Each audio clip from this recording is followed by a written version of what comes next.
치우침 없는 공정한 뉴스를 전합니다. 강지원의 뉴스 정면 승부. 네, 오늘 하루 대한민국에서는 어떤 일들이 있었을까요? 오늘 있었던 주요 뉴스를 종합해드리는 강지원의 뉴스 정면 승부 7시 뉴스 포인트입니다. 엄마라는, 도전이라는, 헌신이라는 이름의 흉터. 때론 자랑스럽지만 달라졌으면 하는 여자 마음. 더마틱스 울트라로 흉터 달라질 수 있습니다. CPX 성분이 흉터를 흐리고 부드럽고 매끈하게. 흉터 전문 더마틱스 울트라. 본 제품은 의료기기입니다. 오늘의 주요 뉴스를 꽉 채웠습니다. 강지원의 뉴스 정면 승부. 뉴스 포인트. 네, 먼저 오늘 하루 대한민국 정치권 등 우리 사회에 있었던 일들부터 살펴보겠습니다. 친절한 숙현 씨의 까칠한 뉴스. 시사 컬럼니스트 이숙현 씨 나오셨습니다. 안녕하셨습니까? 네, 안녕하세요. 네, 박근혜 대통령이 오늘 아침 국무회의에서 부정부패를 척결해야 한다 이렇게 강조했다면서요? 네, 그렇습니다. 이완구 총리가 부정부패 척결을 선언한 데 이어서 오늘은 박 대통령이 직접 발언에 나섰습니다. 이번에야말로 비리의 뿔을 찾아내서 비리의 덩어리를 드러내야 된다 이렇게 강조했습니다. 그러면서 방위사업 합동수사단 활동이 본격화되면서 우리 군의 무기 수주와 납품 그리고 이와 관련된 각종 비리가 속속 확인되고 있다고 지적을 했습니다. 네. 그러면서 이런 행위들을 심각한 적폐이자 개인 사리사욕을 채우려 했던 범죄 행위라고 규정하기도 했습니다. 이완구 총리 대국민 성명 이후에 이명박 정부 인사들이 반발하고 있는 가운데 나온 발언인데요. 사실상 검찰 수사가 그쪽을 향한 것이 아니냐 이런 관측이 지금도 나오고 있습니다. 네. 그리고 고고도 미사일 방어 체계 사드라고 그러죠. 네. 이 사드의 한반도 배치 문제를 두고 중국이 반대하고 나서지 않았습니까? 네. 거기에 대해서 미국의 러셀 동아태 차관보가 유감의 뜻을 발표를 했네요. 그렇습니다. 한국을 사이에 두고 중국과 미국이 신경전을 이어가고 있습니다. 한마디로 점입 가경입니다. 어제 중국에 이어서 오늘은 미국의 차례였습니다. 데니얼 러셀 차관보는 오늘 이경수 외교부 차관보와 회동 이후에 기자들과 만났는데요. 이런 얘기를 했습니다. 아직 배치되지 않고 여전히 이론적인 문제인 안보 시스템에 대해서 제3국이 강하게 목소리를 내고 나선다는 것을 의아하게 생각한다라고 꼬집었습니다. 그러면서도 한미 양국은 북한의 상당한 위협에 직면해 있고 우리 군 당국은 한미 양국을 보호하기 위한 시스템을 고려해야 할 책임이 있다. 이렇게 여운을 남기기도 했습니다.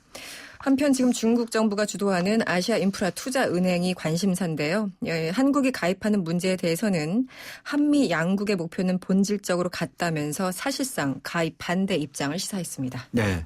어제 중국 외교부에 류지엔차오, 이 차관보급 인사죠. 네. 차관보급 인사가 사드에 관해서 발언한 부분에 대해서 네. 우리 국방부는 이제 반박을 하고 나섰다는 소식도 있죠. 그렇습니다. 국방부 김민석 대변인이 오늘 정례 브리핑에서 밝힌 내용인데요.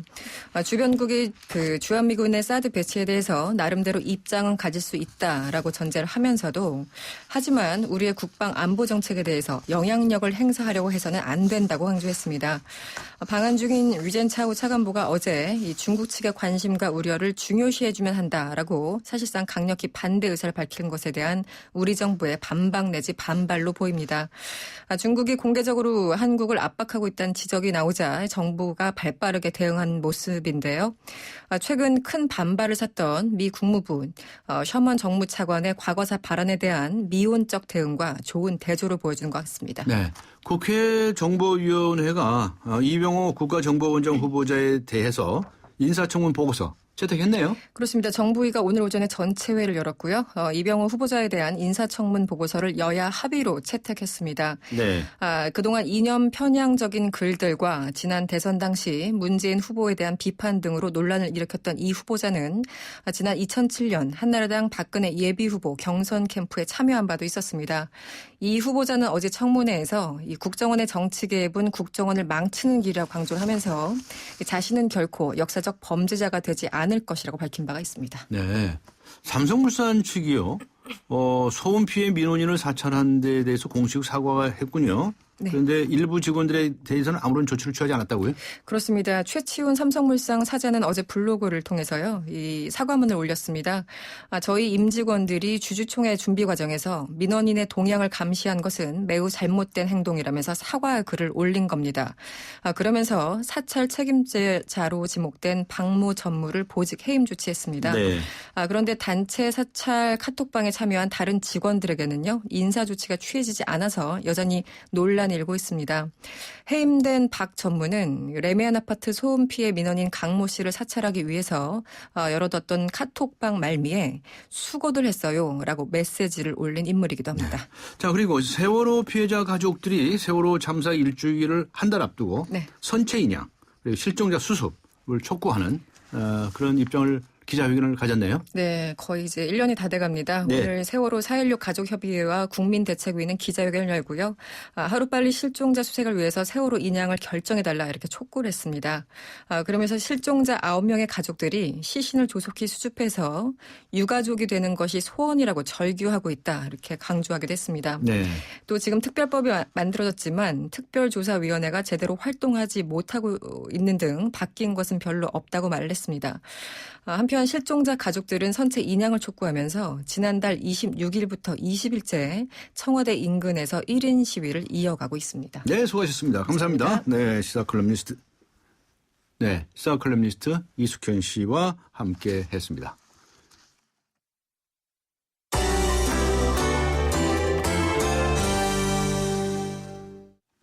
네, 이번에는 경제 소식입니다. 경제 포인트 이투데이의 김희준 기자 연결하겠는데요. 정부가 아시아 인프라 투자은행 참여를 두고 미국과 중국 사이에서 눈치를 보고 있다고 합니다. 어떤 상황인지 자세히 알아보도록 하겠습니다. 중국이 주도하는 아시아 인프라 투자은행 AIIB라고 하죠. 가입 여부를 두고 정부가 고민에 빠져 있다는 것이죠. AIIB는 중국이 설립을 주도하고 있는데요. 미국과 일본이 주도하는 아시아 개발은행과 역할이 겹치는 AIIB의 창설은 국제금융 질서를 둘러싸고 중국과 미일 사이에서 벌어지는 주도권 다툼의 일환으로 보는 시각이 많다고 합니다. 그리고 또 현재까지의 구도는 중국이 지분의 과반을 차지하거나 최대 지분 국가가 되겠다는 것이어서 현재로서는 중국의 정책 금융기관이 될 공산이 더 크다라고 하는 그런 이제 평가도 있죠. 이와 관련해서 중국은 참가 시한을 3월 말로 정해놓고 주변국을 압박하고 있는데요. 의외로 영국에 이어서 프랑스, 독일, 이탈리아도 참여를 타진하고 있는 데다가 호주까지 참여 고려로 선회한 양상입니다. 네, 여기서 경제 소식 전에 국제 소식을 나라박 소식을 먼저 경제를 브리핑해주는 이투데이의 김희준 기자 연결되었습니다. 김희준 기자. 네네. AIIB 참가 문제와 관련해서 우리 정부의 입장은 어떤지 설명을 해 주시면 고맙겠습니다. 예. 중국이 주도하는 아시아 인프라 투자은행, 즉 AIIB 가입 여부를 두고 정부가 고민에 빠졌습니다. AIIB는 중국이 설립을 주도하고 있는데 미국과 일본이 주도하는 아시아개발은행과 역할이 겹쳐서 국제금융 질서를 둘러싸고 중국과 미일 사이에 벌어지는 주도권 다툼의 일환으로 보는 시각이 많습니다. 알겠습니다. 그래서요, 그 말씀은 제가 드렸고요. 우리 정부의 입장은 어떤지 그쪽으로 그 설명을 좀 해주시면 고맙겠습니다. 이제 최경환 경제부총리는 지난해 10월 베이징에서 중국 위주의 지배 구조 등 일부 이견이 해결되면 가입하지 못할 이유가 없다고 밝혔지만 수개월이 지난 지금까지 정부는 결론을 내리지 못하고 있는 상황입니다. 이 와중에 중국 외교부의 루젠차오 부장조리가 지난 16일 이경수 외무부 차관보를 만난 데 이어 17일에는 데니엘 러셀 미국 국무부 차관보가 이 차관보를 찾는 등 양국의 압박 수위가 높아지고 있는 상황입니다. 이에 대해서 전문가들은 우물쭈물하다가 환태평양 경제 돈방자 협정의 막차를 놓친 상황이 재현될 것이라는 우려와 가입하지 않아도 불이익은 없을 것이라는 전망이 엇갈리고 있습니다. 네, 임종용 금융위원장 신임위원장이죠. 주택담보비율 인정 비율 LTV라든가 이런 것들을 바꿀 계획이 없다 이렇게 입장을 밝혔는데요. 어떻게 나온 이야기입니까? 예, 임종용 신임 금융위원장은 이날 취임 후 첫 기자간담회에서 가계부채 급 중에도 주택담보 인정 비율, 총부채 상환 비율 규제를 당장 바꾸거나 손댈 계획이 없다고 못 박았습니다. 이는 규제 완화 이후 작년에만 100만 채가 넘는 주택 거래가 생기는 등의 긍정적인 효과 때문인데요. 네. 또한 우리은행 매각과 관련해서는 신속히 계속 추진하겠지만 시한을 설정하지 않겠다고 답했습니다. 외환 하나은행 통합에 관련해서는 노사 간의 합의를 바탕으로 추진되는 게 가장 바람직하다고 밝혔습니다. 네. 이 밖에 임 위원장은 이날 거래소 제도 개편, 사모펀드 제약 완화, 인터넷 전문 은행 도입 방침 등을 밝히기도 했습니다. 네. 올해 국민연금의 수급자가 400만 명을 넘어설 것이라고 하는데요. 이거 자세히 설명해 주시겠습니까? 예, 국민연금공단과 보건복지부에 따라 올해 415만 명이 국민연금을 수급할 것으로 내다보고 있습니다. 국민연금공단은 올해 총 415만 명의 수급자가 매달 1조 3,823억 원씩 총 16억 5,875억 원의 국민연금을 받을 것으로 예상하고 있습니다. 이는 2014년보다 각각 40만 명, 2조 8,076억 원이 증가한 것인데요. 또한 국민연금공단은 2025년에는 수급자가 629만 명에 이를 것으로 전망하고 있습니다. 한편 지난해의 경우에는 375만 명이 총 13조 7천억 원의 국민연금을 받았는데요. 네. 제공된 연금급여 종류별로 보면 노령연금이 82%, 장애연금이 10.6%, 유족연금이 2.4%, 일시금이 5% 등이었습니다. 연령별로는 우리나라 전체 65세 이상 인구의 34.8%인 227만 명이 국민연금을 받았습니다. 그렇군요. 자, 은행권 중에서 시티은행이 지난해에 가장 많은 소비자 민원을 받은 것으로 나타났는데요. 어떤 내용입니까? 예, 이날 금감원이 낸 자료에 따르면 네. 작년 금감원이 접수된 금융민원 등은 총 70만 6,759건으로 전년보다 10.8% 증가했습니다. 금융사별로는 고객 10만 명당 민원 건수가 시티은행이 11.7건으로 가장 많았습니다. 신용카드사에서는 KB국민카드가 16.3건으로 1위를 차지했습니다. 생보사 중에서는 DGB생명이 보유계약 10만 건당 62.1건으로 최다 민원을 기록했고, 손보사에서는 악사손해보험이 37.6건으로 1위를 차지했습니다. 금투사에서는 유안타증권이 56.4건으로 활동계좌 10만 좌당 민원 발생 건수가 압도적이었으며, 상호저축은행에서는 유니온저축은행이 43.2건을 기록해 민원 발생 비율이 높았습니다. 권역불려는 보험 민원이 56%로 가장 많았고, 비은행은 24.5%, 은행은 14.7%, 금융투자는 4.8% 순으로 나타났습니다. 네, 수고하셨습니다. 감사합니다. 네, 수고하십시오. 지금까지 이투데이의 김희준 기자였습니다.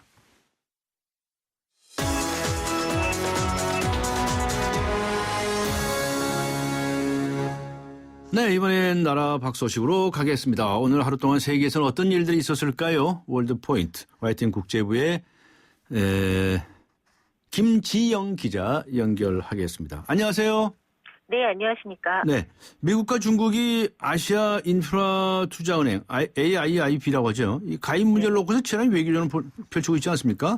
그런데 영국에 이어서 독일과 프랑스, 이탈리 등의 G7 국가들이 이 AIIB에 참여하겠다고 선언을 했다는 거죠. 네, 지난주에 서방 선진 7개국 G7 가운데 영국이 가장 먼저 아시아 인프라 투자은행 AIIB에 참여하겠다고 전격 발표했습니다. 영국이 이처럼 물꼬를 트자 프랑스와 독일, 이탈리아 등 유럽 주요 국가들도 잇따라 참여하겠다는 뜻을 밝혔습니다. 또 미국의 압력을 받아오던 호주도 입장을 바꿔서 다시 참여 여부를 검토하고 있는 중입니다. 네. 동맹국들이 줄지어 동참을 선언하면서 서방 국가들의 참여를 막으려고 했던 미국은 오히려 고립되는 분위기인데요. 이러다 보니 미국 내에서조차 AIIB에 참여해야지 되는 거 아니냐는 주장도 나오고 있습니다. AIIB 창립 회원국 모집은 원칙적으로는 오늘까지라는데요. 미국과 중국이 마지막까지 치열한 외교전을 펼칠 것으로 예상됩니다. 네, 오늘 낮에 서울에는 미세먼지와 초미세먼지 주의보가 내려지지 않았었습니까? 네. 그런데 중국도 수도권 일대에 스모그가 또 기승이라면서요.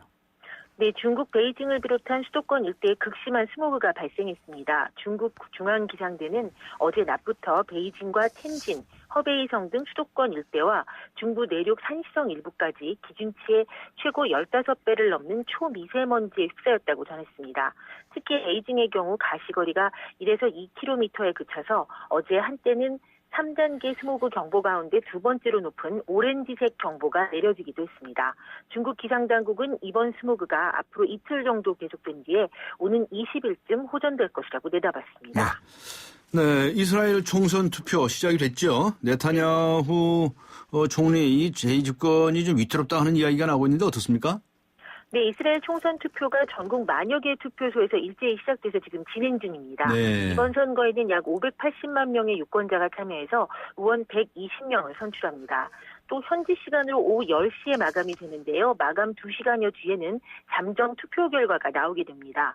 이번 총선은 강경 보수파인 베냐민 네타냐후 이스라엘 총리를 심판하는 성격이 짙은데요.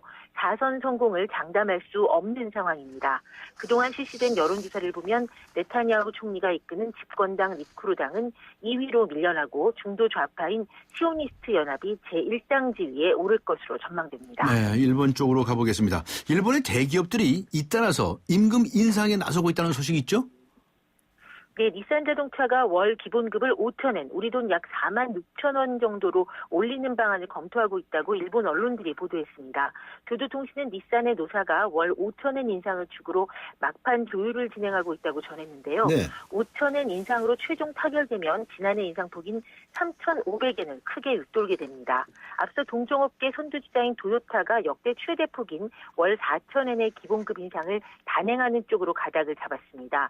또 후지중공업과 마스다 등도 지난해 인상폭을 웃도는 수준으로 기본급을 올리는 방안을 검토하고 있습니다. 네, 수고하셨습니다. 감사합니다. 네, 지금까지 YTN 국제부의 김지영 기자였습니다.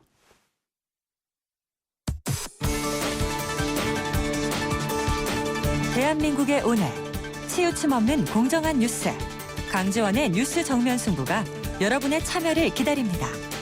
짧은 문자 50원, 긴 문자 100원에 휴대전화 메시지 샵 0945와 YTN 라디오 어플리케이션 예스 게시판에 소중한 의견을 남겨주세요. 참여해주신 분들 중 추첨을 통해 정통 시사주간지 주간경향, 아시아 전문 월간지 매거진엔 구독권을 드립니다. 뉴스 정면 승부는 여러분의 참여로 완성됩니다. 대한민국의 오늘 강지원의 뉴스 정면 승부.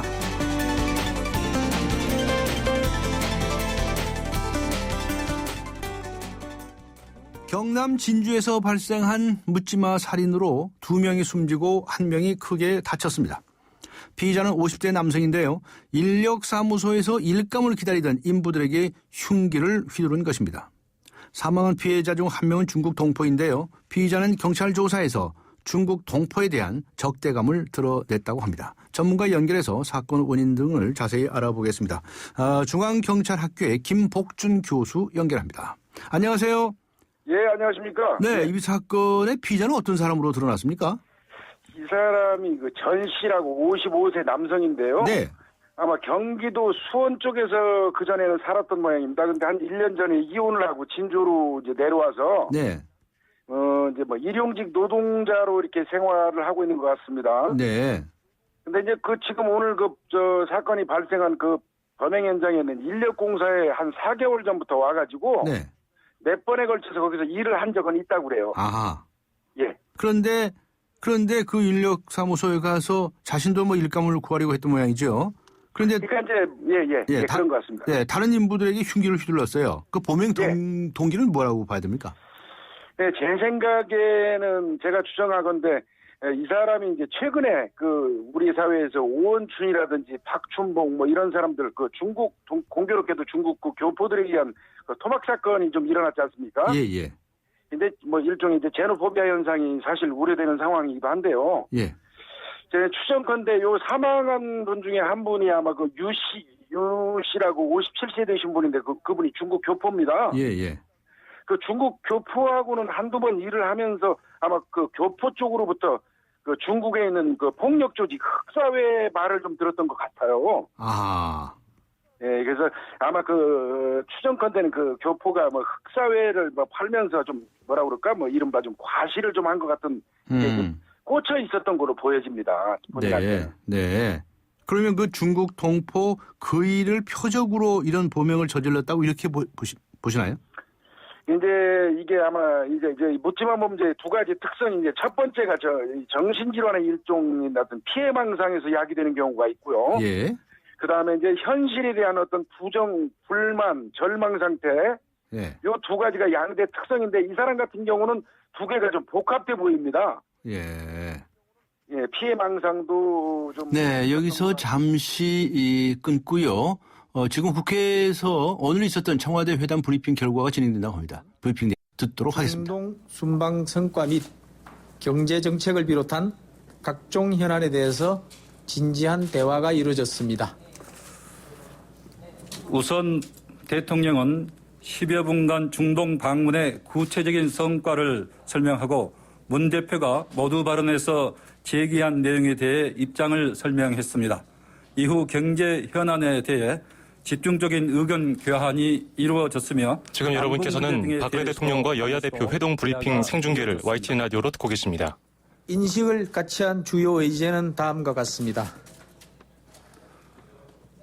공무원 연금 개혁이 필요하다는 점에 대해서는 여야가 인식을 같이 했습니다. 김 대표는 합의된 시한을 지켜야 한다는 점을 강조했고 문 대표는 합의한 날짜를 가볍게 여기지 않으며 대타협기구에서의 합의와 공무원 단체의 동의가 중요하다고 답했습니다. 문 대표는 정부도 안을 내놓고 공무원 단체를 설득해 달라고 요청했고 김 대표는 정부 안을 내놓도록 하겠다고 답했습니다. 문 대표는 야당도 이미 안을 가지고 있으니 정부 안을 내놓으면 야당도 안을 제시해서 같이 논의하겠다고 말씀했습니다. 국회에 계류되어 있는 경제 법안과 관련하여 서비스 산업 발전 기본법에 대해서는 서비스 산업의 분류에서 보건 의료를 제외하면 논의해서 처리할 수 있습니다. 연말 정산과 관련해서는 문 대표는 5,500만 원 이하는 세부담 증가가 없고 5,500만 원부터 7천만 원까지는 2만 원에서 3만 원밖에 늘지 않는다고 한 약속을 지켜달라고 했고 이에 대해 대통령은 원래 취지대로 5,500만 원 이하 소득 근로자들이 손해보지 않도록 준비해서 국회에 제출하겠다고 답했습니다. 최저임금이 인상되어야 한다는 점에 대해서는 여야 대표의 의견이 일치되었으나 구체적인 방안에 대해서는 의견을 달리했습니다. 김 대표는 앞으로 필요할 경우 문 대표와 합의하여 오늘과 같은 회동을 요청하면 대통령께서 응해달라고 요청했고 문 대표는 앞으로 의제를 좁혀서 대통령과 여야 대표가 정례적으로 대화하는 기회를 갖기를 바란다고 말했습니다. 대통령께서도 그렇게 하겠다고 답하고 귀한 시간 함께 해 주셔서 감사드린다고 말씀하셨습니다.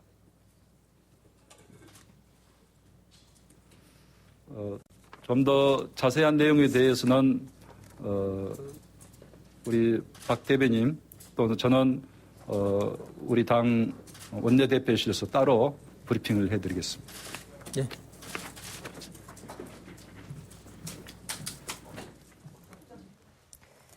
네, 박근혜 대통령과 여야 대표의 회동 결과. 네, 중앙대학교 경찰학교 김복준 교수와의 대담 이어가겠습니다. 중국 동포 한 사람에 대해서 적개심을 가지고 이런 큰 일을 저질렀다고 한다면 그 옆에 있는 이들은 또 무슨 이유로 그러니까 공격을 당했을까요? 조금 전에 말씀드린 거는 이제 뭐 동포에 대한 그런 것도 이제 가슴 속에 좀 있었다고 보여지고요. 예. 조금 전에 말씀드린 것처럼 묻지마 범죄의 그 특성 중에 어떤 예. 정신질환의 일종인 그 피해망상이 가장 적극적으로 발현된 경우가 아닐까. 예. 그렇군요. 그리고 이제 이 사람은 평상시에 이제 그 이혼하고 일용직 노동자로 일하면서 어떤 그 현실에 대한 불만이라든지 절망감이 누적돼 있던 상태였거든요. 네. 그런데 지금까지 알려진 바에 의하면 예. 이 피의자가 그 전날 재래시장에 가서 흉기를 훔쳤다 이렇게 진술을 했다는 거 아니겠습니까? 예, 칼을 예. 그러면 그 전날부터 그렇게 계획을 했다 이렇게 볼 수가 있을까요? 근데 단순히 칼을 미리 준비했다고 그래가지고 네. 계획 범죄라고 보지는 않습니다. 묻지마 범죄 같은 경우는 거의가 이 범행 말고도 이 칼을 미리 준비해서 소지하고 댕긴 사람도 많이 있었거든요. 네. 그래서 꼭 계획 범죄가 되려고 그러면 미리 칼을 준비하는 거 외에도 특정한 타켓을 설정해야 되고요. 예. 범행 동기가 명백해야 되거든요. 네. 그러니까 이 사람 같은 경우는 타켓이 따로 있었던 것도 아닌 것 같고요. 마구잡이를 했기 때문에 여러 사람을. 네. 그다음에 범행 동기가 딱히 존재하는 게 아니기 때문에 네. 그렇게 보기는 좀 어렵습니다. 계획 범죄라고 보기는 어렵다. 예. 네. 그러면 묻지마 범죄이고 좀 우발적이다 이렇게 보시는 겁니까? 예, 그렇게 좀 일단 추정하고 네. 있습니다. 앞에 말씀하실 때 중국 폭력 조직 흑사회 말씀을 하셨는데 왜 그 흑사회라는 이야기가 나오네요. 이 사람이 그 중국 동포가 흑사회를 좀 빙자하거나 이렇게 좀 자랑 비슷하게 하거나 그랬다고 보시나요? 예, 일단 경찰에서도 그렇게 추정을 하는 것 같고요. 네. 그리고 또 이 동포들이 와 있는 사람들이 이제 목욕탕이나 이용지구 일하는 사람들이 네. 일반적으로 또 그렇게 이제 한국 사회에 와가지고 자기들 좀 과시하기 위해서 흑사회를 참 많이 팔아요. 예. 이 흑사회가 사실은 이제 그 삼합회는 이제 홍콩에서 있는 그 아주 조직적인 세계적인 조직인데 반청흥한 해가지고 생겨난 조직이고요. 예. 흑사회는 중국 대륙에서 생겨났는데 이게 수도 없이 많습니다.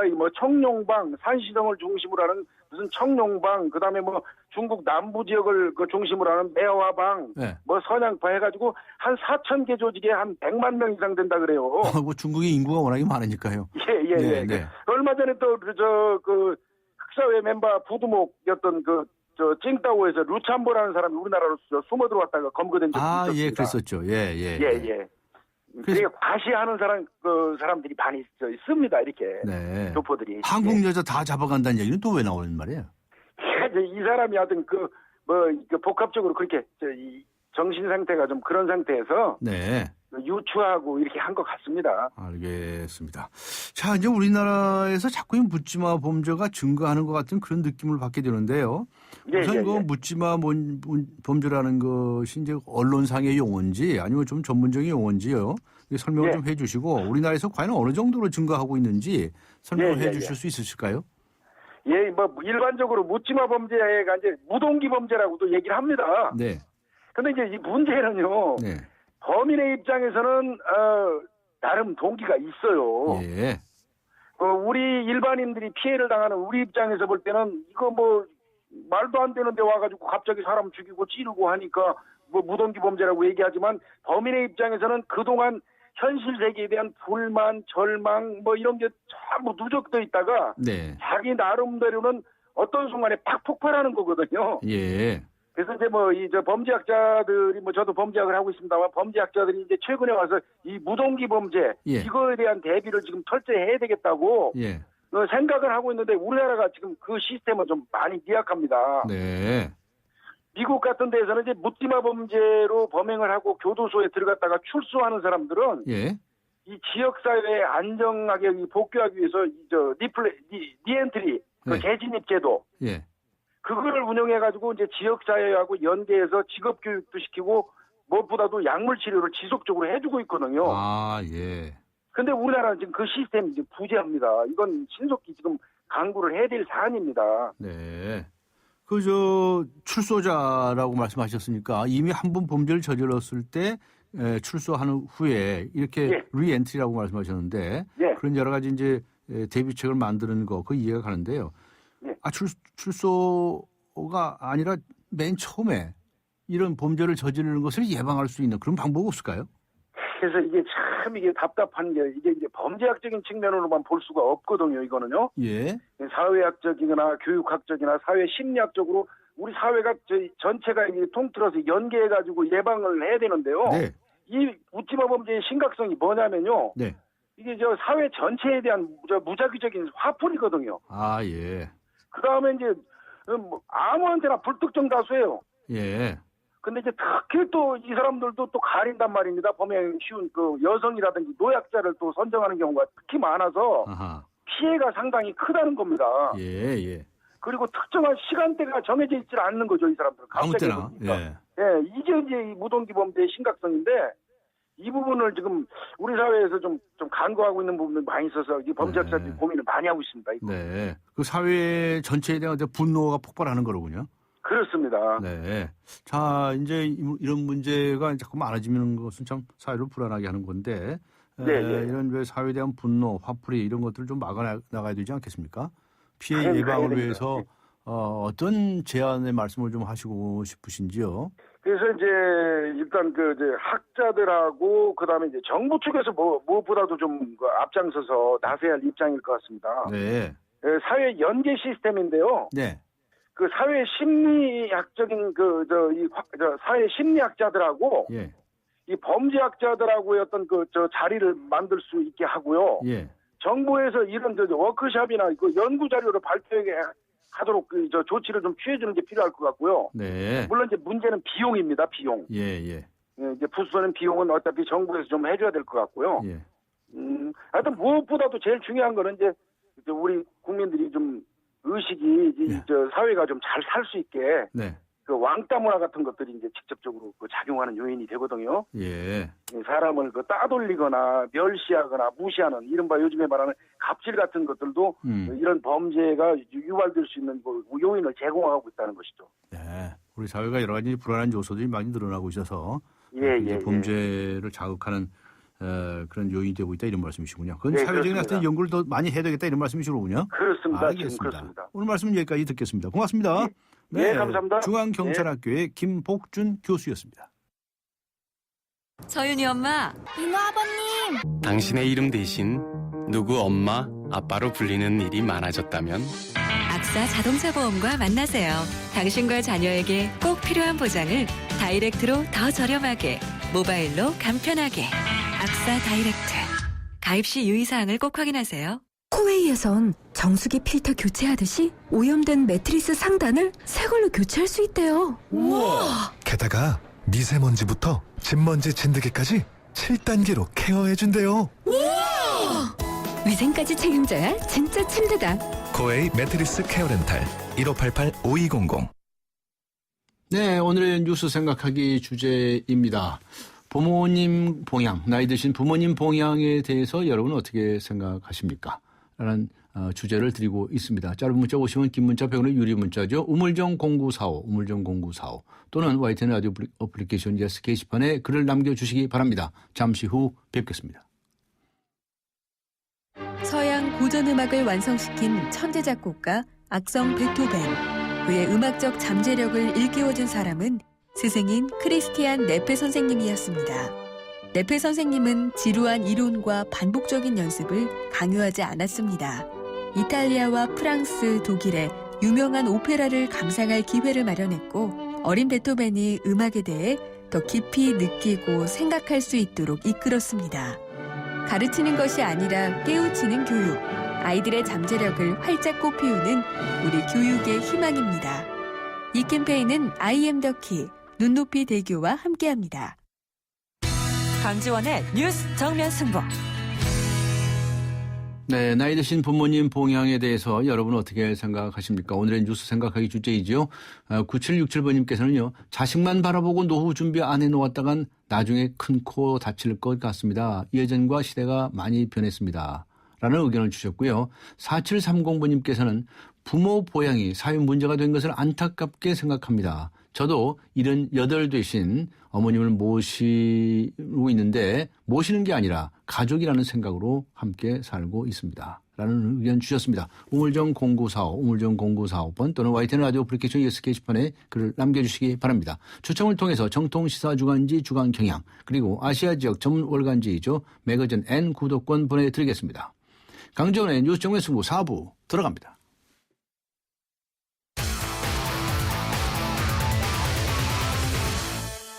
네, 오늘 하루 동안 스포츠계에서는 어떤 일들이 있었을까요? 스포츠 포인트 중앙일보의 박린 기자 연결합니다. 안녕하세요.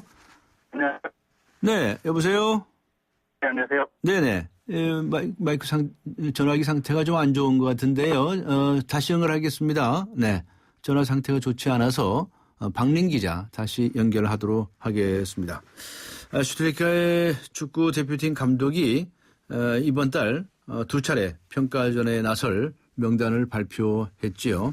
어떤 명단을 발표했는지 자세히 알아보도록 하겠습니다.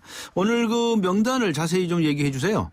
네, 슈트리케 감독이 그 27일 우즈베키스탄, 30일 뉴질랜드와 국내 A매치 2연전에 나서 23명의 명단을 오늘 발표했는데요. 네.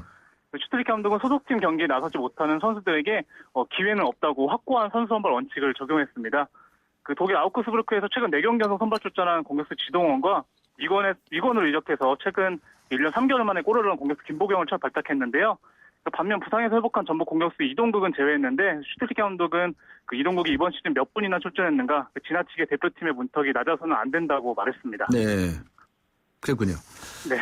아시안컵을 끝으로 대표팀 은퇴를 선언했던 선수 차두리 선수는 근데 명단에 들어갔네요. 네, 그 슈트리케 감독이 아시안컵 준우승을 끝으로 대표팀에서 그 은퇴 의사를 밝힌 애제자 차두리에게 그 명예롭게 은퇴 경기를 치를 기회를 마련해 준 건데요. 네. 그동안 태극마크를 반납한 선수들 대부분이 그 하프타임 때 은퇴식만 치렀는데요. 슈트리케 감독이 차두리를 대표팀에 합류시켜서 31일 뉴질랜드전에 선발 출전시켜서 그 전반전 끝나기 2, 3분 전에 교체해서 그 기립박수를 받게 해줄 계기라고 밝혔고요. 네. 슈트리케 감독은 차두리는 큰 자부심을 갖고 A매치 75경기로 활약한 선수라고 이렇게 설명했습니다. 그렇군요. 류현진 선수 소식도 전해주시죠. 네, 류현진 선수가 내일 새벽 5시 5분에 텍사스와 시범 경기에 두 번째로 선발 등판을 하는데요. 네. LA 다저스 세 번째 선발 투수인 류현진은 지난 13일에 샌디에고와 시범 경기 첫 등판에서 그 2이닝 동안 삼진 2개 포함해서 무실점 퍼펙트 투구를 펼쳐서 그 스프링 캠프 초반에 있었던 등통증에 대한 우려를 완전히 씻어냈는데요. 네. 이번 텍사스전에서는 투구수를 늘려서 3이닝 이상을 소화할 계획이고요. 하지만 아쉽게도 텍사스 추신수가 그 휴식 차원에서 결정해서 한국인 빅리거 맞대결은 불발됐고요. 네. 오늘 6월에 인터리그에서 그 두 선수의 맞대결을 기대해야 할 것 같습니다. 그렇군요. 프로야구 소식인데요. 한화가 시범 경기에서 단독 꼴찌를 했네요. 네, 그 한화가 오늘 대전에서 열린 넥센과 시범 경기에서 8대 10으로 졌는데요. 2승 6패를 기록한 한화는 그 신생팀 KT에도 뒤져서 최하위인 11위로 떨어졌습니다. 네. 그 최근 3년 연속 꼴찌에 그친 한화는 그 야심차게 야신 김성근 감독 영입했는데요. 하지만 이로써 정근우가 턱부상을 당했고요. 베테랑 포수 조인성이 그 종아리 부상으로 3개월간 전력에서 이탈했는데요. 그래도 김성근 감독은 그 꼴찌조차나 아직 시범 경기 5경기 남아있지 않다면서 그 정규리그 모의고사적인 그 시범 경기 성적에 크게 의미를 부여하지 않았는데요. 네. 28일 개막하는 정규 시즌에서 그 하나가 어떤 그 진짜 모습을 보일지 주목됩니다. 네. 프로농구 소식도 알려주시죠. 4강 플레이오프전 대진이 확정이 됐죠. 네, 그 정규리그 4위 LG가 그 내일부터 정규리그 1위 모비스와 그 5전 3승제로 챔피언 결정전 진출을 다투는데요. 네. 그리고 정규리그 2위 동부는 모레부터 정규리그 6위 전자랜드와 맞붙습니다. 그 6강 플레이오프에서 그 정규리그 3위 SK의 3연승을 거둔 전자랜드가 그 외국인 주장 포엘을 중심으로 그 또 한 번 이변을 일으킬지 그 팬들의 관심이 집중되고 있습니다. 네, 고맙습니다. 감사합니다. 네, 감사합니다. 네, 중앙일보의 박린 기자였습니다.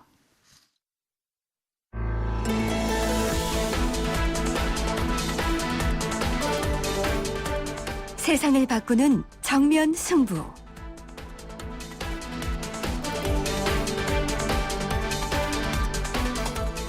네, 금융시장에서 돈의 값어치를 의미하는 금리가 내려가면서 저축은 더 이상 미덕이 아니다라는 말까지 나오고 있는 상황입니다. 한국은행이 사상 초유의 1%대 기준금리를 발표한 뒤 시중은행들도 예금, 적금 금리를 낮추고 있는데요. 세상을 바꾸는 정면 승부. 오늘은 사상 초유의 1%대 금리 시대, 그 배경과 서민 생존법에 대해서 알아보도록 하겠습니다. 매일경제신문의 최경옥 논설위원 연결합니다. 안녕하세요. 네, 안녕하세요. 네, 금리가 이거 1%대로 내려앉았어요. 한국은행이 이번에 이런 결정을 하게 된 배경은 무엇일까요? 그러니까 경제 상황이 굉장히 나쁘다는 얘기고요. 예. 앞으로 더 나빠질 것이라는 얘기를 하고 있는 겁니다. 네. 금리가 이제 내려간다는 것은 그래서 사실은 나쁜 측면이 더 많은데요. 예. 지금 우리나라 경제가 정말 상태가 안 좋습니다. 어허. 이 경제 성장률 전망치도 정부는 원래 이제 3%대 후반 3.8%, 3.9%를 예상했거든요. 예. 그렇지만 벌써 외부의 그러니까 국제 예측기관들은 한국 경제가 올해 2%대 아마 성장할 거다 이렇게 좀 생각을 하고 있고요. 아, 예. 예, 여기에다가 뭐 물가, 생산, 소비, 투자, 수출 거의 네. 모든 지표가 악화 일로를 걷고 있습니다. 네. 이런 상황에서 일본의 그 아베노믹스 양적 완화 정책의 자극을 받아서 유럽이 양적 완화를 시작했고요. 예. 중국과 인도, 덴마크, 폴란드, 호주 등 18개 나라가 기준금리를 내렸습니다. 예. 이러다 보니까 저희도 이제 금리를 내리지 않고는 도저히 버틸 수 없는 상황이 돼 있고 특히나 이제 좀 있으면은 아마 미국이 금리를 올릴 거로 생각이 되거든요. 예. 그때 저희가 이제 돈이 썰물처럼 빠져나가는 걸 막기 위해서는 저희도 금리를 좀 올려야 되는데 네. 지금 미리 내려두지 않으면 그때 올릴 여지가 없다. 그런 측면에서 이번에 내린 것으로 보여집니다. 네. 저성장, 저물가 이렇게 쭉 말씀을 하셨는데 그러면 이제 우리나라 경제의 디플레이션 우려를 인정했다고 봐야 되겠네요. 그렇죠. 한은 원래 이제 물가 안정 그리고 인플레이션 억제를 통화 정책의 최대 목표로 삼고 있었죠. 네. 그렇지만 지금은 누가 봐도 인플레이션을 우려할 상황은 아니고 네. 오히려 소비 침체나 내수 부진이 갈수록 심화되는 지경이기 때문에 네. 경기 진작을 위한 어떤 모멘텀이 필요하다 이렇게 판단을 한 것 같고요. 네. 특히 지난해 이제 4분기 소비자 물가 상승률이 1.4%에 그쳤거든요. 예. 올해 들어서도 아마 담배값 인상분을 빼면 실제로는 마이너스 금리다. 마이너스 소비자 물가 상승률을 기록했다. 이런 것 때문에 이대로 놔뒀다가는 정말로 디플레이션이 현실화될 수 있다. 네. 그런 인식에 한은도 인식을 같이 했다. 그렇게 생각이 됩니다. 네. 자, 그러면 이런 시대에 금리를 낮추면 경제가 좋아지나요? 어떤 효과가 있을까요? 세계 시장에서 그동안 우리나라 기업들이 이제 삼중고에 시달리고 있었는데요. 예. 일본이 이제 거의 무제한에 가까운 통화 정책으로 엔저를 밀어붙이는 바람에 일본 기업들이 수출 시장에서 우리와 경쟁하는 품목을 거의 다 잡아먹었어요. 네. 예를 들면은 뭐 건설, 조선, 전자, 반도체, 자동차 거의 모든 시장에서 일본 기업들의 대대적인 공세가 시작됐고요. 네. 중국은 중국대로 이제 기술력이 엄청나게 빨리 좋아지고 있지 않습니까? 네. 심지어 스마트폰 시장까지 장식하는 상황이었는데 네. 이번에 기준금리 인하를 하면서 당장 원화 환율이 이제 1,130원대까지 다시 올라갔거든요. 네. 이렇게 이제 약세로 돌아서면 일단 한숨 돌리게 되긴 했지만 사실 이런 효과는 정말 순간에 불과한 거고요. 예. 기본적으로는 일본과 미국을 기술적으로는 앞서고 또 생산성은 중국보다 우위를 유지할 수 있는 그런 어떤 신성장 동력 그런 걸 찾아내야 되는데 네. 그거를 빨리 찾아낼 수 있을지 참 걱정이고 네. 지금 사실은 뭐 저금리, 저유가, 저환율 따지면은 80년대 3저하고 똑같거든요. 그런데 지금은 우리나라 기업이 어떤 그런 신삼저의 과실을 먹을 형편이 안 되고 제조업 경쟁력이 많이 떨어져 있기 때문에 빨리 새로운 서비스업이나 이런 쪽으로 돌파구를 찾아내야 됩니다. 네. 그 새로운 돌파구가 찾기 쉬운가요? 네. 그렇죠. 예. 저 수출에는 좀 유리해진 건가요? 수출에는 상당히 아무래도 유리해지죠. 우리나라 기업들이 지금 현재는 사실은 물량은 줄어들고 경쟁은 치열해지고 환율은 올라가고 뭐 이런 상황에 있었거든요. 네. 그런데 이번에 이제 환율이 그러니까 올라간다는 의미가 우리나라 원화가 약세로 돌아서면 수출에서는 들어오는 돈이 같은 달러로 수출해도 나중에 원화로 받는 금액이 커지기 때문에 기업들 입장에서는 조금 낫죠. 네. 자, 그러면 우려해야 할 점도 있을 것 같습니다. 1%대 이 저금리로 진입을 하면서 우려해야 할 부분은 어떤 점일까요? 가장 이제 우려가 되는 부분은 이번에 금리 인하를 하면서도 굉장히 걱정을 많이 한 부분이 사실은 가계 부채 부분이죠. 예. 가계 부채가 1,000조 원을 넘어서서 이것 때문에 사실은 굉장히 그 통화 당국도 고민이 많고 재정 정책을 펴면서도 가계 부채가 더 급증하는 거 아니냐 이런 걱정들이 많이 있는데요. 예. 사실 이번에 한은의 판단은 가계 부채가 더 늘어날 거를 걱정해서 이렇게 놔둘 것이냐 아니면 금리를 내리면 이미 있는 가계 부채를 갖고 있는 사람들이 대출 이자 부담이 많이 줄어들잖아요. 예. 그렇게 함으로 해서 오히려 경기의 모멘텀이 될 수 있다. 네. 그러니까 과도한 이자 부담에 시달리고 있는 사람들이 이자 부담이 줄어들고 또 더 낮은 금리의 대출 상품으로 갈아타면서 가계 부채의 질을 좋게 할 수 있고요. 또 한편으로는 이렇게 해서 만약에 부동산 시장이 조금만 살아나면 기존의 하우스포라고 하죠. 집을 갖고 이도저도 못했던 사람들, 그런 사람들은 집을 팔면서 자기가 부채에서 탈출할 수가 있거든요.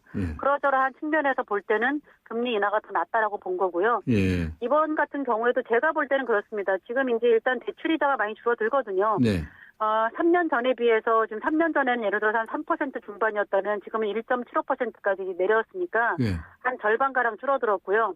연 1억 원 빌렸으면 한 100만 원 정도 혜택을 보는 겁니다. 네. 그래서 일단 금리 대출 이자를 부담하시는 분들은 좀 이자 부담이 많이 줄어들 것 같고요. 예. 또 그런 측면에서는 뭐 앞으로 이제 이런 금리 인하로 인해서 주식시장이나 부동산 시장이 좀 살아난다면 아마 뭐 그 대출 이자를 충분히 감당하고도 남을 정도로 자산이 좀 늘어나는 효과도 있지 않을까 그렇게 생각이 됩니다. 네. 이제 쓸 돈이 조금 늘어난다는 얘기를 하시는 것 같은데, 그리고 부동산 요새 무슨 분양 시장이 아주 또 열기가 또 대단하다는 보도도 나오던데요. 그런데 이제 그거는 좀 허실을 좀 봐야 되는데요. 예. 이 분양 시장이 지금 막 2만 5천 명, 3만 5천 명 몰려들었다고 하잖아요. 예. 그리고 뭐 떴다방도 다시 등장했다 이렇게 얘기를 하는데 예. 막상 그렇게 구경 와서 많이 보기는 하지만 실제로 청약을 하는 실제 청약자는 많지가 않습니다. 아, 그래요? 미달되는 경우도 많고요. 네. 2순위, 3순위까지 미달되는 경우도 많이 있어요. 그래서 아직은 사람들이 집값이 오를 것 같다는 생각을 안 하기 때문에 네. 그냥 뭐 나들이 삼아 집 구경하고 가면은 경품도 주고 또 뭐 애들 데리고 가면 놀이방도 있고 하니까 예. 그것도 일종의 경기 침체의 단면이죠. 다른 데 놀러 가기보다 모델하우스 구경 삼아 가는 거죠. 예, 네. 그런 현상으로 봐야지 이게 실제로 뭐 경기가 엄청 좋아질 걸로 보고 엄청난 청약 경쟁률을 막 뚫고 청약을 하려는 그런 건 아닙니다. 네. 그러면 이렇게 금리를 내려서 앞에 말씀하신 것처럼 부동산 시장이나 주식 시장이 좀 움직일 것 같은 기미는 아직 못 보고 계시나요? 조금씩은 좋아지고 있죠. 부동산 시장은 정부가 작년, 재작년부터 계속 규제 완화를 하고 뭐 재건축 규제까지 다 풀었기 때문에 좀 낮은 것 같은데요? 예, 청약 규제도 많이 풀었기 때문에 예. 무엇보다도 일단 전세금이 워낙 올라가니까 네. 실수요자 중심으로 알고 이 전세금 내느니 그냥 내가 집을 사자. 이런 수요들이 늘어나고 있어서 네. 매매 거래는 많이 늘어났습니다. 지난 1월, 2월에 사상 최대 규모로 늘어났는데 예. 그렇게 매매 거래가 늘어났음에도 불구하고 가격이 오르지는 않고 있거든요. 가격이 이렇게 눈에 띄게 오르질 않고 있어서 네. 아직은 많은 분들이 지금 당장 살짝 오른다고는 하지만 이게 앞으로 인구 구조나 뭐 나이 들고 이런 걸 생각을 하면 저 부동산 가격이 장기적으로는 오르지 않을 것 같다는 불안감이 많이 있는 거죠. 네. 그러니까 굉장히 주저하면서 지금 시장이 가고 있습니다. 네. 그러면 이제 하느니 생각을 했던 경제의 활력을 찾기 위한 금리 인하. 어떤 방식으로 나타나기를 기대했을까요? 한은에서는? 수출도 좀 잘 되고? 수출에 조금 도움이 되고요. 무엇보다도 금리가 내려가면 이제 기업들이 그 금리 부담이 별로 없으니까요. 사실 뭐 1.7% 금리 같으면은 저희 옛날에 97년, 96년 이럴 때는 18%만 됐었거든요. 옛날 얘기죠. 그런 때 비하면 정말 10분의 1 가격으로 돈을 빌릴 수 있으니까 네. 어디든 투자할 때만 있다면 기업들이 투자를 해 줄 거라고 생각을 하는 거죠. 투자가 좀 들어갈 것 같습니까? 예, 30대 그룹이 투자 발표를 했는데요. 예. 16% 늘어나는 걸로 돼 있습니다. 작년에 비해서. 네. 그러면 사실은 투자 상승폭은 굉장히 있는 거고요. 물론 네. 그게 정말로 다 그렇게 될지는 모르겠지만 네. 일단 기업들 입장에서는 투자하는 게 좀 부담이 좀 덜한 건 사실이고요. 네. 이제 고민은 그런 거죠. 돈이 없어서 투자를 안 하는 게 아니고 네. 투자를 해서 뭔가 돈을 벌 수 있다는 확신이 없기 때문에 못 하는 거거든요. 뭐 쌓아놓은 돈이 많이 있다면서요? 뭐 50, 30대 그룹 기준으로 하면 아마 기업 내부의 유보금이 거의 한 530조 정도 될 겁니다. 그래서 그래서 이게 돈이 없어서 투자를 안 하는 게 아니라 내가 투자를 했을 때 그 이상 먹을 수 있다는 자신이 없기 때문에 안 하는 거고요. 다만 이번에 금리가 내려가니까 이제 도저히 이 금리 갖고 내가 예금 적금 해가지고는 못 살겠다. 네. 이런 분들은 주식시장 같은 데로 들어갈 수 있거든요. 펀드나 주식이나 이런 쪽으로 조금 더 자산을 운용할 수 있는 그런 여지가 생기니까 아마 주식시장 지금 굉장히 좋아지고 있거든요. 코스닥 시장이 최근에 사상 최고치를 돌파했기 때문에 그럴 정도로 시장이 약간 움직이고 있어서 아마 주식하고 부동산 시장이 좀 움직여주면 경기가 조금 반전의 계기를 찾지 않을까. 아마 그거를 하면 또 계산을 한 것 같습니다. 예, 그렇군요.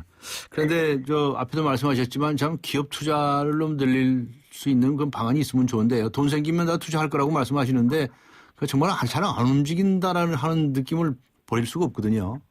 아니, 돈 생기면 투자하는 게 아니고요.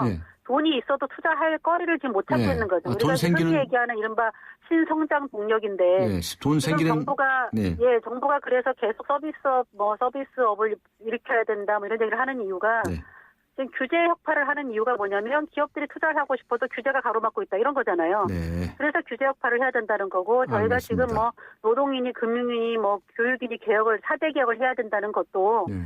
그쪽에 있는 규제들 때문에 기업들이 새로 서비스 산업에 진출하고 싶어도 못하고 있다고 하니 네. 그쪽을 풀어서 그쪽 산업을 일으켜보자 이런 식으로 구조개혁 작업을 하고 있는데 지금 금리 인하 효과가 제대로 경기 상승으로 이어지려면 실제로는 우리가 이제 앞으로 해야 되는 구조개혁 작업이 빨리 신속하게 이루어져야 됩니다. 네. 그러한 뭐 규제 개혁이라든가 이런 개편이 좀 이루어지면 경기 살아납니까? 그거는 돼봐야 합니다. 되돌아니까. 지금 현재는 아무것도 안 하고 있을 수는 없고 알겠습니다. 그걸 하면 그래도 가능성이 있다고 보는 거죠. 예, 알겠습니다. 자, 이제 이러한 저금리 시대에 말이죠. 어떻게 살아야 할까 고민하시는 분들이 많이 있을 것 같습니다. 예를 들어서 20대, 30대 뭐 초반 직장이라든가 아니면 내 집을 좀 마련해야 되겠다고 생각하는 30, 40대라든가 은퇴를 앞두고 있는 50, 60대라든가 각 계층마다 다를 것 같거든요. 좀 재테크라고 할까요? 팁을 좀 주신다면 어떻게 해 주시겠습니까? 먼저 20, 30대 초반 직장인들을 위해서 어떤 말씀을 주시겠습니까? 저금리 시대에 가장 중요한 거는요. 현금의 가치가 커진다는 거거든요. 아, 예. 예, 월급이 만약에 제가 월 300만 원을 번다. 그러면 연간 3,600만 원을 벌지 않습니까? 네. 그러면 지금 같은 저금리 시대에 연간 3,600만 원을 이자로 받는다고 생각하면 한 20억 정도의 자산이 있어야 가능한 일이거든요. 아, 그렇죠. 그러니까 자신의 몸값이 사실은 20억짜리라는 걸 잘 알 필요가 있습니다. 그 얘기는 20, 30대 초반 직장인들은 무조건 직장을 잘 잡고 직장에 잘 붙어 있고 직장에서 오래 다니는 게 최선입니다. 그래서 직장일에 열과성을 다하라. 그렇게 얘기를 해주고 싶고요.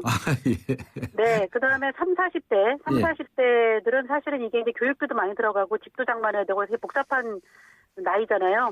이 나이 때는 사실 집이 없으신 분은 내 집 마련을 적극적으로 하시는 게 좋습니다. 앞으로 저금리 시대는 전세금이 더 많이 올라갈 거고요. 투자 목적의 지분 의미가 없다기보다는 위험할 수 있지만 내가 살 집을 마련하는 거는 지금 대출금리가 워낙 내려갔기 때문에 꼭 적극적으로 하라고 권하고 싶고요. 살고자 하는 집은 사라. 예. 그렇죠. 그런데 만약에 내가 빚이 있다. 빚이 있고 집도 있고 그렇다면은 가장 중요한 거는 빚을 줄이는 거죠. 그러니까 대출이자를 최대한 줄이는 방향으로 지금 3월 말에 가면은 은행에서 고정금리로 20년 상환 안심전환 대출 이런 거 나오거든요. 그런 상품들을 잘 봐서 가급적 매달 나가는 현금 이자를 줄일 수 있는 그런 방법을 많이 찾아보시고요. 그다음에 50대, 60대 이제 은퇴를 앞두신 분들이 있지 않습니까? 그런 분들은 사실은 모험을 하면 안 되지만 그래도 뭔가 현금을 창출할 수 있는 기회를 찾아야 됩니다. 아, 그런 기회가 있나요? 일단은 짜투리 일이라도 다만 50만 원, 100만 원이라도 벌 수 있는 그런 일자리를 찾으시면 좋겠고 그게 안 되면 우리나라가 지금 옛날처럼 무슨 이렇게 예금, 보험, 연금 이런 걸로 힘듭니다. 왜냐하면 지금처럼 금리가 떨어지면 보험 환급률도 감소하거든요. 그래서 일자리를 찾는 게 여의치 않으시면 배당 투자라든가 펀드라든가 아니면 해외 펀드라든가 이렇게 다양한 자산으로 운용할 수 있는 눈과 안목 공부를 좀 하셔야 되고요. 그다음에 또 무엇보다도 이 노후에 가장 큰 위험한 게 뭐냐면 자식 위험이거든요. 자식 위험이요?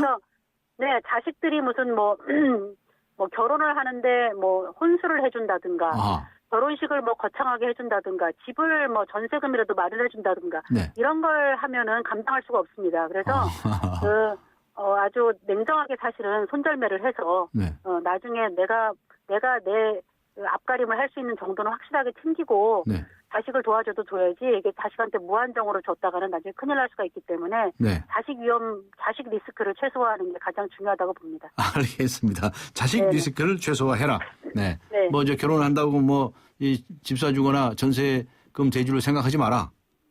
그러면은 정말 위험하죠. 왜냐하면 이제 2억 정도 현찰이면은요. 아까 말씀드렸지만 그게 금리 기준으로 지금 생각을 하면 그 돈 모으려면 거의 한 40년어치 모아야 되거든요. 그러니까 그런 걸 생각하셔서 내가 나중에 앞으로 얼마 살지 모르잖아요. 굉장히 수명이 빨리 늘어나고 있기 때문에 옛날처럼 그렇게 자식들 집까지 다 책임지고 이런 시대는 지났다고 보셔야 됩니다. 좀 옳으신 말씀인 것 같습니다. 자식들도 일찍 독립을 해서 처음에는 좀 전세부터 살고 말이죠. 월세부터 살고 그렇게 해서 스스로 독립하려고 하는 그런 노력을 해야 되겠죠. 알겠습니다. 지금 다른 나라도 앞에 말씀하신 것처럼 다 금리를 내리는 추세니까 이제는 전 세계적으로 이 금리 인하 이게 경쟁에 들어갔다고 봐야 될지 모르겠네요. 미국만 빼고는. 일본은 뭐 실질적으로 마이너스다. 저희 나라도 실질적으로 마이너스라는 얘기를 많이 하는데 예.